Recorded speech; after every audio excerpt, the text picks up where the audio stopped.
तो भारत के इन घातक कमांडोज के आगे चीन कहीं टिक नहीं पाएगा, लेकिन गलवान में सबक सीखने के बावजूद वो इस तरह की कारगुजारियां कर रहा है।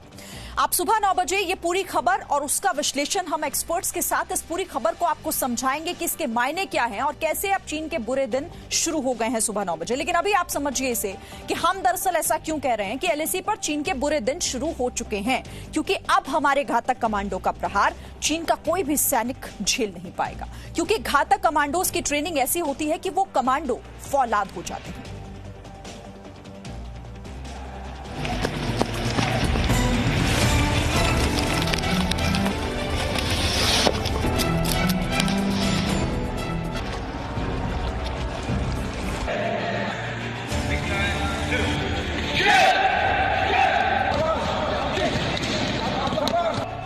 देश के घातक कमांडो की फोर्स को शॉक ट्रूप भी कहा जाता है, क्योंकि ये फौलादी दुश्मन को चौंका देने वाली टुकड़ी की तरह काम करते हैं।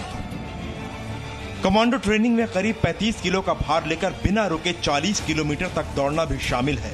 इन ट्रेनिंग में कमांडो के शरीर को तपाकर फौलाद बनाया जाता है। ये कमांडो हर तरह की मुश्किल और किसी भी तरह के हालात में लड़ने के लिए तैयार किए जाते हैं।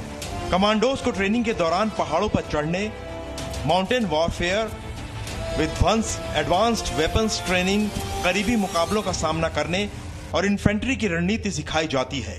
इस प्लाटून के सदस्यों को ऊंचाई पर स्थित वॉरफेयर स्कूल, काउंटर इंसर्जेंसी और जंगल वॉरफेयर की ट्रेनिंग भी दी जाती है। शारीरिक और मानसिक तौर पर मजबूत कमांडो हथियारों की ट्रेनिंग के साथ ही गुत्थम गुत्था के लड़ाई के भी महारथी होते हैं। ये मार्शल आर्ट में भी माहिर होते हैं। कमांडो स्कूल की ट्रेनिंग के बाद भी जब ये यूनिट में तैयार होते हैं तो वहाँ भी इनकी ट्रेनिंग होती है।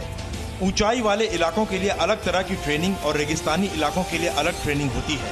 Bureau report, ji media.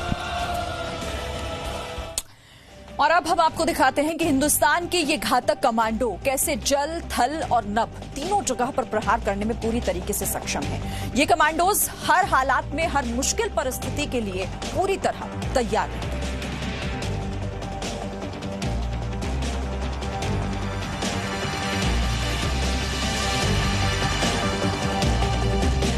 Presenting B News app, available on Google Play and App Store. Download it now.